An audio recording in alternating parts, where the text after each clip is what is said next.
Warahmatullahi wabarakatuh. Perkenalkan, saya Hendy Putra. Saya Amalia Putri.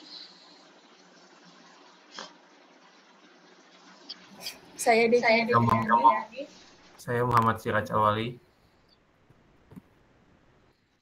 Saya Quratul Aziza. Bagaimana kabarnya teman-teman? Baik kan?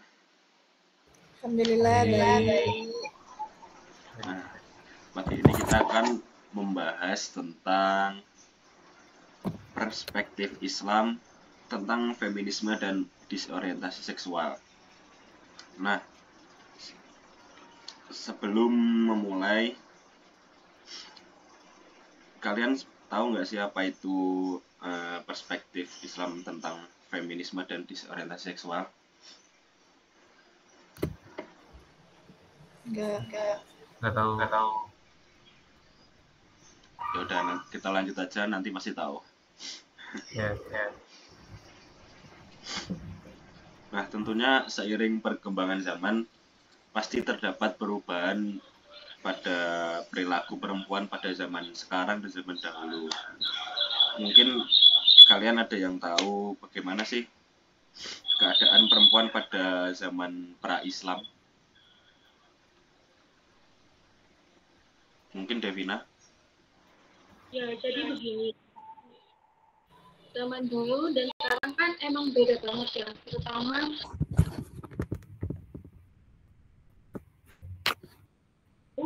keadaan perempuan bisa dibilang nggak sebebas sekarang. Seringkali dianggap lebih rendah dan hak-hak mereka itu seringkali terbatas. Misalnya nih, seperti perempuan seringkali mengalami pelecehan, seringkali diejek, dan dalam pernikahan perempuan seringkali nikah dengan pilihan yang telah ditentukan oleh keluarga mereka. Dan juga perempuan itu pada zaman dulu tidak memiliki hak waris yang setara dengan pria. Selain itu, perempuan juga seringkali menjadi objek perdagangan, misalnya itu kayak diperjualbelikan dan ditukar sebagai bagian dari transaksi ekonomi ataupun politik antar suku atau keluarga mereka.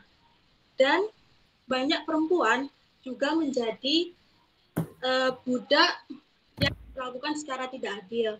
Jadi itu ketika Islam datang, keadaan perempuan mengalami perubahan yang signifikan. Islam itu mengajarkan persamaan hak antara wanita dan pria di hadapan Tuhan. Kayak perempuan itu diberikan hak seperti hak waris. Jadi intinya keadaan perempuan pada masa pra-Islam itu berbeda dengan masa sekarang. Pada masa pra-Islam, kayak perempuan tuh seringkali menghadapi keterbatasan dan diskriminasi hak-hak yang mereka miliki. Namun dengan datangnya Islam, kayak perempuan tuh kayak diberikan hak-hak yang lebih besar dan dihormati sebagai individu yang setara dengan pria dalam masyarakat, seperti itu.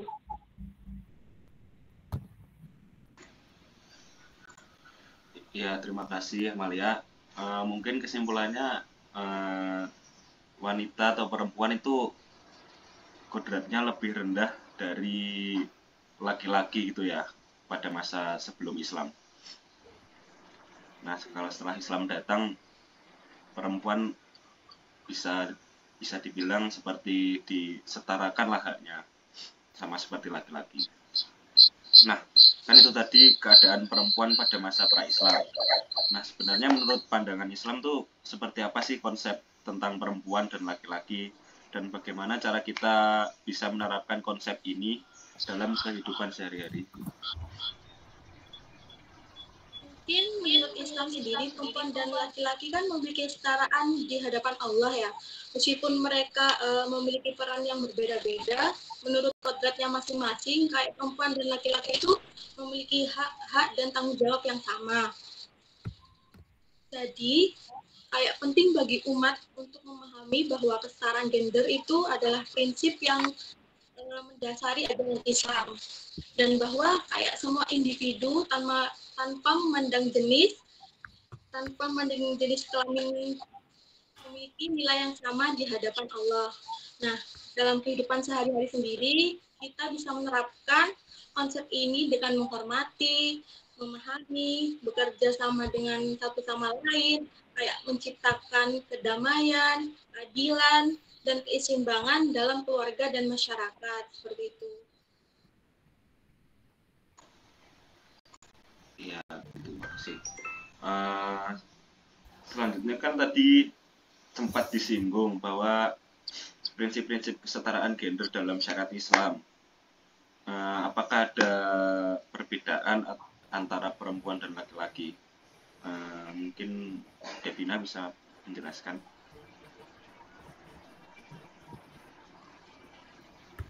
Jadi kesamaan antara laki-laki dan perempuan. Kalau menurut pandangannya Islam dan ini juga menurut adanya perbedaan biologi dan fungsional. Maksudnya yang mana laki-laki itu sebagai pemberi bibit, sedangkan perempuan itu penampung. Jadi maksudnya di sini adalah perempuan itu yang melahirkan, yang menyusui. Jadi secara biologis dan fungsional pun laki-laki dengan perempuan itu berbeda. Laki-laki dengan perempuan itu memiliki perbedaan. Nah, karena Allah Subhanahu wa taala itu menciptakan manusia, menciptakan makhluknya berpasang-pasangan tuh fungsinya untuk saling membantu. Walaupun ada kesetaraan gender, tetap ada perbedaan yang membedakan antara laki-laki dan perempuan. Terus yang kedua adalah aurat. Kalau dalam pandangannya Islam, laki-laki itu memiliki perbedaan auratnya dengan perempuan.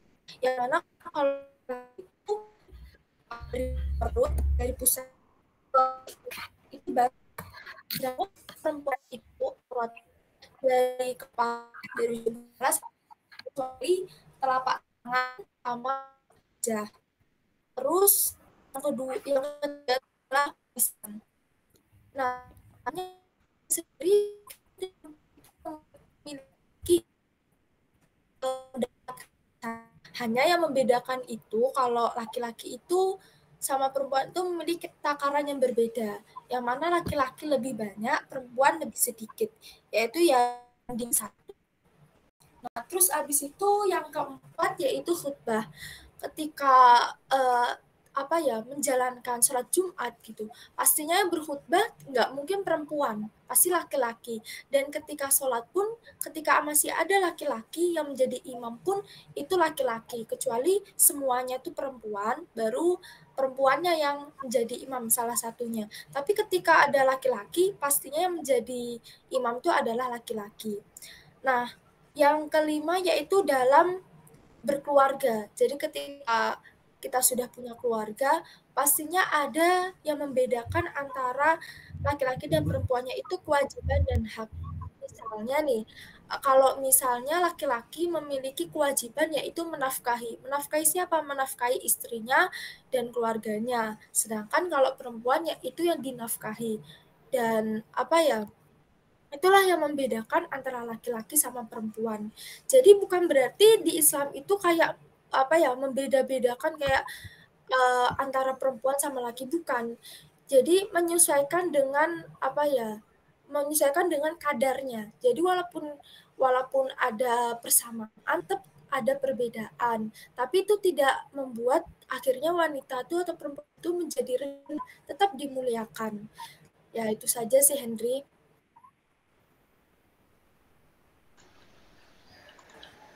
Tadi kan Devina menjelaskan kewajiban laki-laki itu mencari nafkah.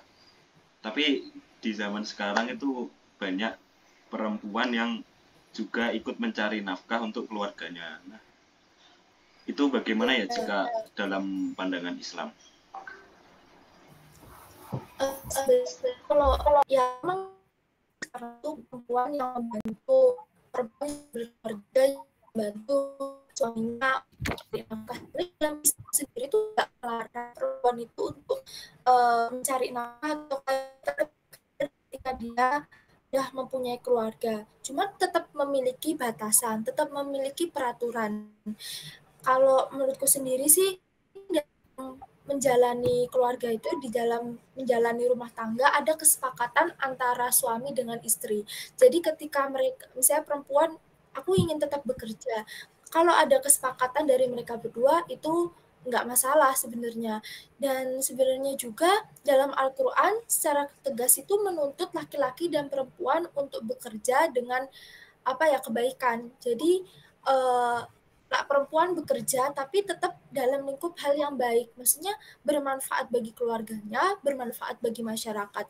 Contohnya misalnya kayak perempuan yang menjadi guru, menjadi dokter gitu. Itu menurutku hal yang nggak masalah dan dalam Islam pun nggak melarang.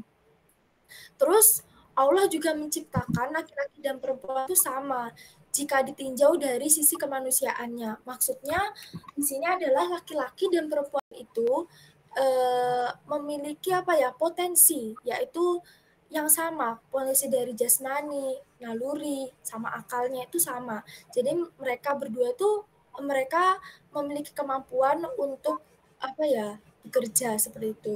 Terus dalam hukum Islam pun juga belum tidak ditemukan ya hukum yang tidak atau melarang untuk perempuan itu bekerja atau membantu suaminya ketika dia sudah mempunyai keluarga. Cuman kewajiban secara tekstual itu diwajibkan laki-laki lah yang memberi nafkah istrinya atau keluarganya kayak gitu. Terus ini juga ada surah Al-Baqarah terus bahwa menjelaskan ini akan ada istri secara proof ditegaskan bahwa laki-laki adalah orang yang sama mencari.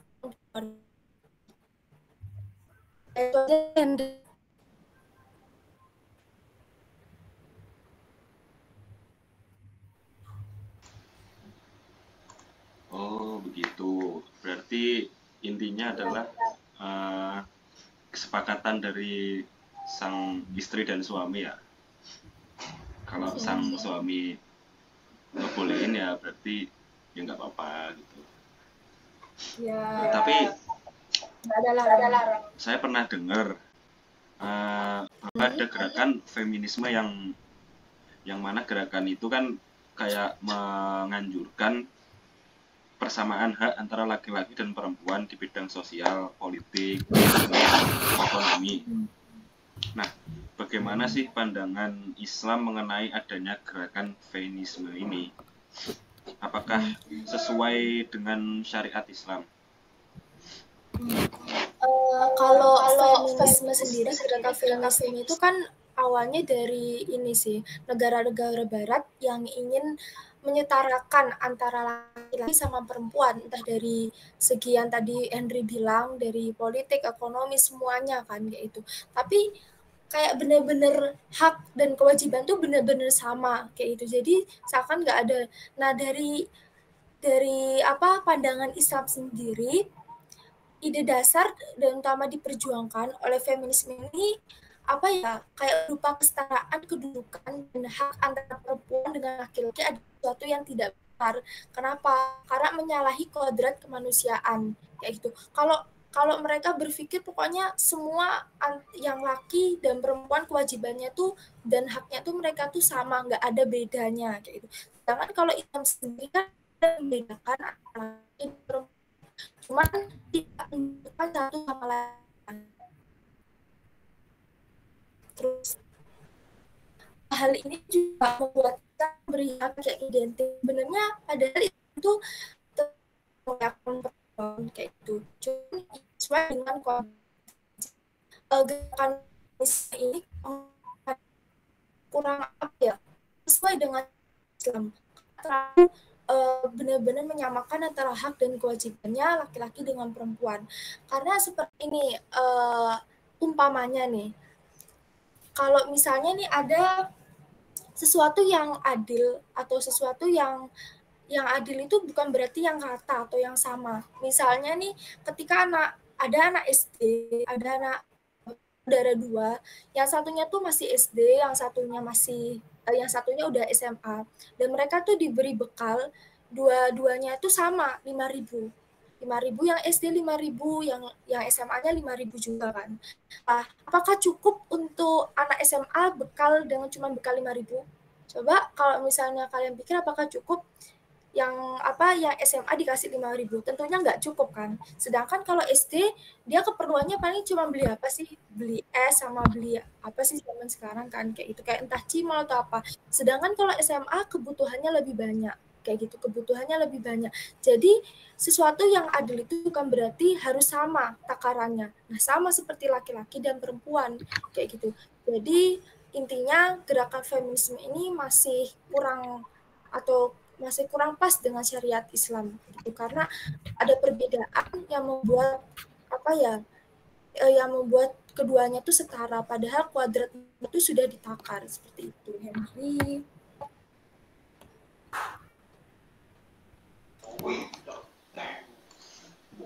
Nah, tapi kan kenyataannya masih banyak sekali kasus-kasus yang tidak memuliakan perempuan seperti pemerkosaan, terus pembunuhan dan lain-lain. Nah, bagaimana menurut Devina? Mungkin ada solusi dari hal-hal tersebut?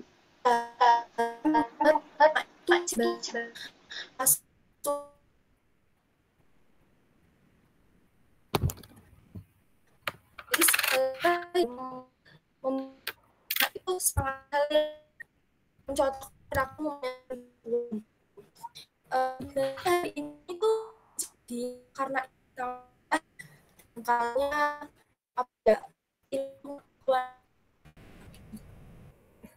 orang telah mengetahui mana yang baik, mana yang benar. Ya sebenarnya baik benarnya itu semua orang tuh pasti tahu ini hal yang baik atau yang benar kayak gitu.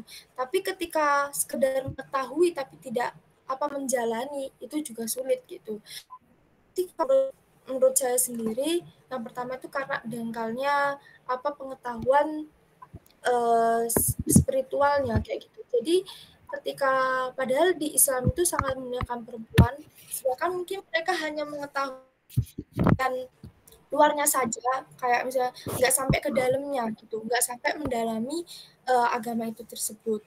Terus juga kurangnya kayak biasanya tradisi sih, buat kayak misalnya nih contoh di India kayak itu. Kalau di India perempuan sendiri itu intinya ya di dapur, terus yang kurang memberi kebebasan ke pendidikan, kurang sadar akan memperlakukan perempuan secara baik kayak gitu. Itu juga mengalami di sana. Terus di negara kita juga ada tempat-tempat pedesaan yang ya cuma di dapur kayak terus sih benar pendidikan dan kesadaran agama soal berpendidikan, terus memiliki ilmu agama yang banyak, pasti dia bisa lebih perempuan, lebih menghormati, karena kan ketika dia menghormati perempuan berarti dia kan seperti menyayangi ibunya, seperti itulah. Terus abis itu adanya penegakan hukum sih. Sebenarnya ketika seseorang melakukan kesalahan dan adanya penegakan hukum, tentunya orang-orang yang sebelumnya tuh yang ini bertindak lagi bakal berpikir dua kali untuk melakukan ini. Ada hukum yang menegakkan sehingga aku tapi ya di negara kita sendiri pun masih banyak hukum yang belum bisa ditegakkan secara adil. Terus yang ketiga solusinya tuh ya pemberdayaan perempuan. Maksudnya tuh memperdayakan perempuan secara ekonomi, sosial, pendidikan, akan membantu mengangkat martabat mereka dalam masyarakat kayak gitu. Seperti itu, Henry. Oke, makasih Devina. Mungkin Ya, selanjutnya siap. bisa beralih ke topik selanjutnya. Si Ros mungkin bisa memandu di topik selanjutnya. Terima kasih. Oke, baik. Jadi topik selanjutnya adalah disorientasi seksual. Jadi ini ada satu pertanyaan. Disorientasi seksual itu apa sih? Dan menurut pandangan Islam itu sendiri seperti apa? Oke, jadi disorientasi seksual itu adalah suatu aktivitas seksual yang dilakukan oleh seseorang, tapi dilakukan dengan cara yang tidak wajar. Jadi bisa mengarah kepada penyimpangan seksual. Gitu. Nah, kemudian bentuk-bentuk dari disorientasi seksual ini biasa disingkat dengan LGBT. Kita pasti tahu ya LGBT itu apa. Jadi lesbian, gay, biseksual, sama transgender. Lalu lesbian itu apa? Lesbian itu adalah ketertarikan antara sesama jenis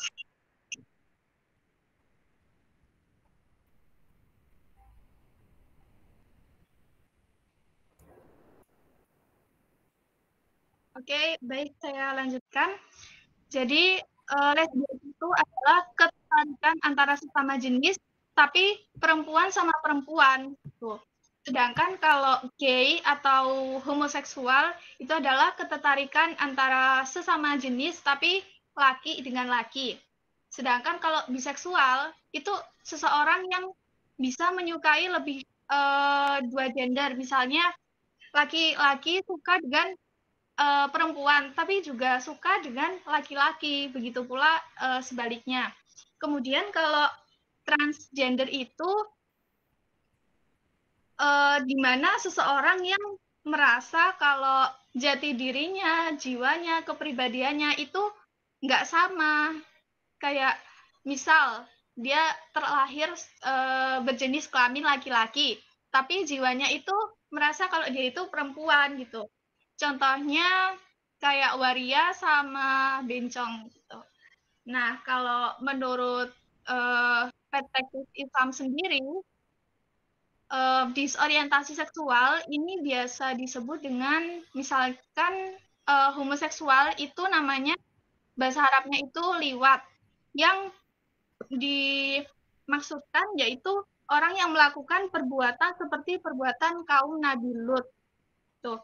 Nah, sedangkan pelaku dari homoseksual itu dinamakan luteyu, yang artinya laki-laki yang melakukan hubungan seksual dengan laki-laki. Sedangkan kalau lesbian itu dinamakan asihat, yang berarti perempuan melakukan hubungan seksual dengan sesama perempuan. Dan menurut Islam, perilaku disorientasi seksual LGBT ini hukumnya adalah dosa berat. Oke, jadi kan tadi intinya dijelaskan kalau perilaku disorientasi seksual itu dilarang. Tapi kenapa ya perilaku ini masih banyak dilakukan oleh orang-orang? Apa sih yang menjadi penyebab munculnya perilaku disorientasi seksual itu sendiri? Ya, faktor yang menjadi seorang menjadi pelaku LGBT itu sebenarnya banyak. Tapi yang pertama itu biasanya trauma masa kecil. Misalkan pada masa kecil itu pernah dilecehkan oleh lawan jenis sehingga dia itu menjadi trauma. Akhirnya pas dewasa itu dia coba-coba untuk melakukan hubungan dengan sesama jenis dan ternyata nyaman, jadi keterusan gitu.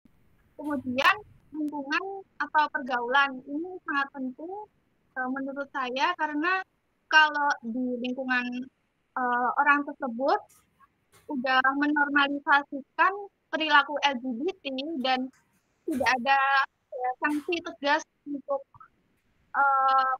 perilaku tersebut, maka ya orang-orang ya ikut-ikutan gitu. Kayak ke bawah arus pergaulan tapi yang negatif.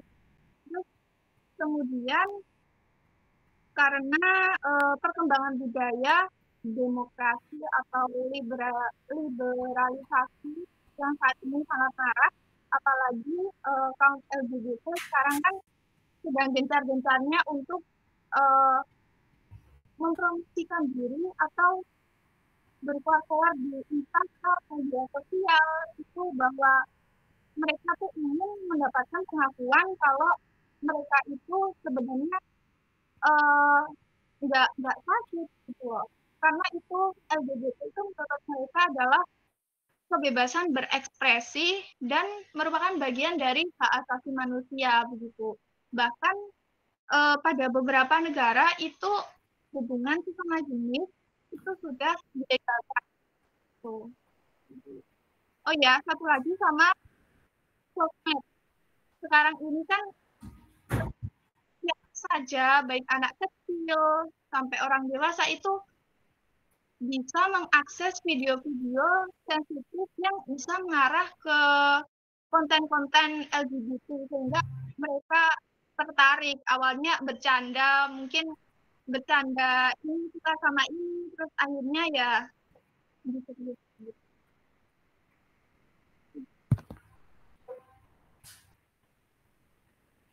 Oke. Karena kita akan membahas disorientasi seksual, dalam sudut pandang Islam, bagaimana sejarah mengenai perilaku disorientasi seksual pada zaman Nabi? Ya itu pertanyaannya. Jadi ternyata perilaku disorientasi seksual, utamanya adalah homoseksual itu ternyata udah ada sejak zaman Nabi Lut alaihissalam. Nah, kaum Nabi Lut tersebut itu melakukan hubungan dengan sesama jenis, itu laki-laki dengan laki-laki. Yang tadi sudah disebutkan namanya adalah liwat. Kemudian kan ini tempatnya itu ada di negeri Sodom, makanya kadang juga disebut dengan kaum Sodom. Nah, kemudian Allah menurunkan ayat yang artinya dan kami juga telah mengutus Lut, lalu dia berkata kepada mereka, mengapa kamu mengerjakan perbuatan keji yang belum pernah dikerjakan oleh seorang pun? Maksudnya di sini adalah homoseksual. Kemudian sesungguhnya kamu mendatangi lelaki untuk melepaskan nafsumu kepada mereka, bukan kepada wanita. Malah kamu ini adalah kaum yang melampaui batas. Nah, akhirnya kaum liwat tersebut diazab oleh Allah, yaitu dengan menjatuhkan batu, hujan batu gitu dari neraka, dan kemudian gempa dan tertanam bersamaan dengan terbaliknya negeri itu. Gitu. Jadi kaum LGBT itu sudah pasti gitu ya, diazab gitu. Nah,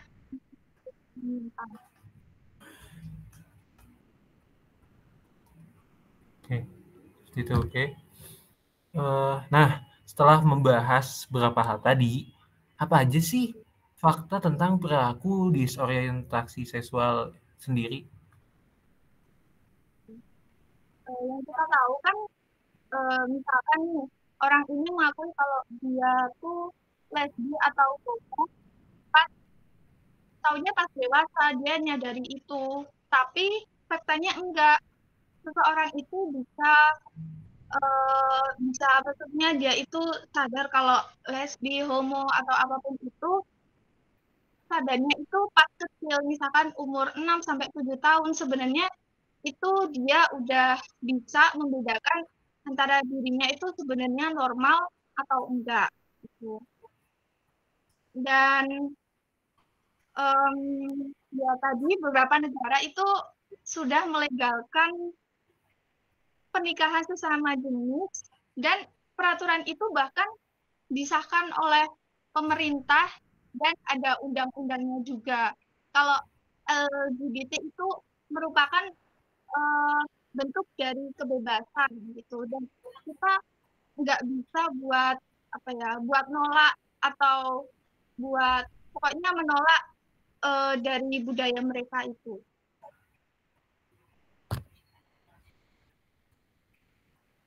Oke. Nah, saat ini kan banyak nih negara seperti Inggris, Belanda, Taiwan, dan masih banyak lagi yang melegalkan LGBT dan pernikahan sesama jenis. Nah, gimana sih sudut pandang Islam tentang hal ini? Ya, jadi kalau sudut pandang Islam sih jelas dilarang ya, karena ini merupakan salah satu perilaku menyimpang dan dalam Al-Quran juga disebutkan kalau perilaku ini merupakan salah satu dari dosa besar. Namun sayangnya saat ini masih belum ada peraturan yang benar-benar tegas untuk menolak, untuk menanggulangi dari pelaku LGBT tersebut. Jadi ya mereka merasa kayak didukung gitu.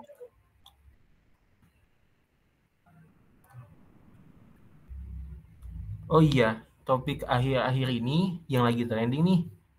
Ini kan kaum LGBT semakin berani untuk menyuarakan orientasi seksualnya dan berharap agar masyarakat mengakui keberadaan mereka. Gimana sih Islam memandang hal ini? Ya itu seperti kembali ke zaman masa itu.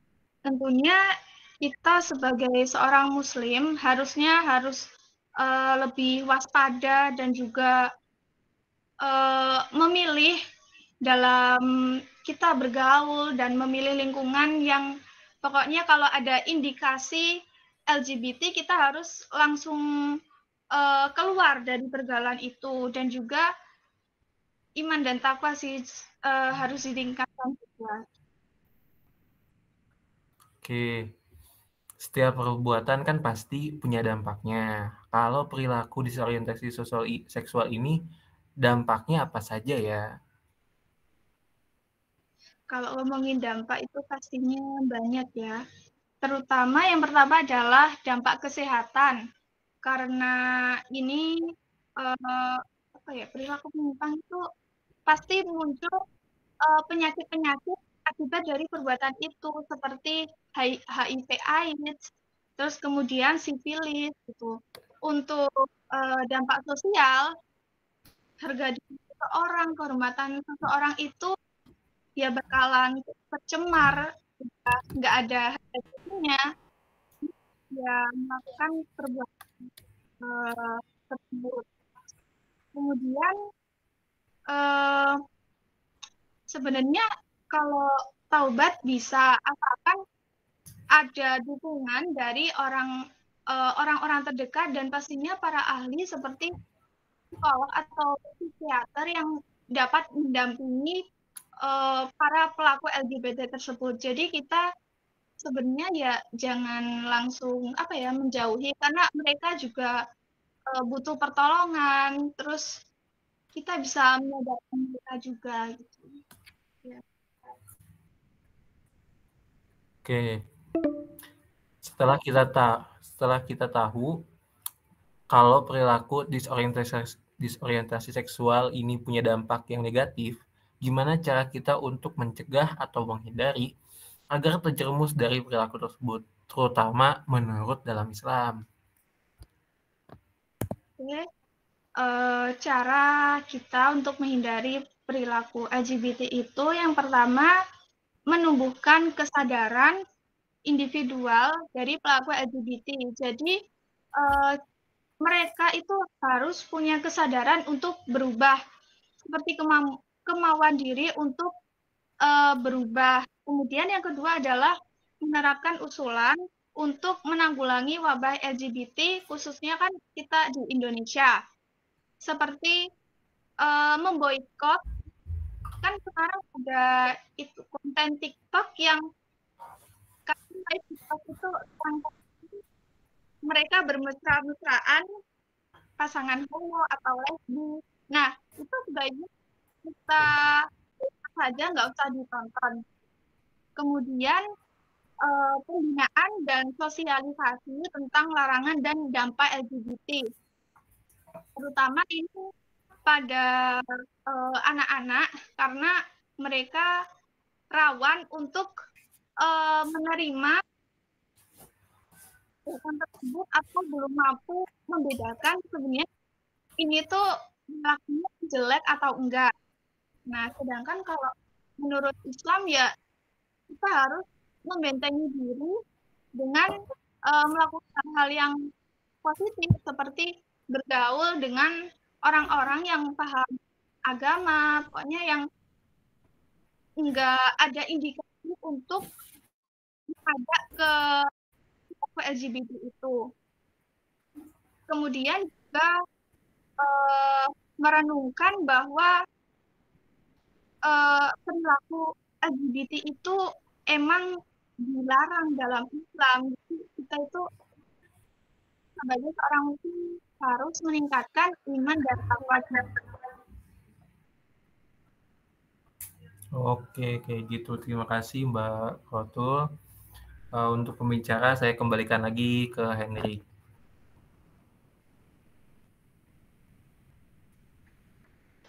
Setelah membahas tentang feminisme dan disorientasi seksual, ternyata banyak banget ya pelajaran yang dapat diambil. Seperti perempuan dalam Islam itu sangat dijaga kehormatannya, dan disorientasi seksual atau LGBT adalah dosa besar. Semoga podcast ini dapat bermanfaat untuk kita semua. Amin. Pagi-pagi sarapan roti, setelah sarapan lanjut mandi. Cukuplah sudah perjumpaan kita kali ini. Terima kasih dan sampai jumpa kembali. Wassalamualaikum warahmatullahi wabarakatuh. Waalaikumsalam.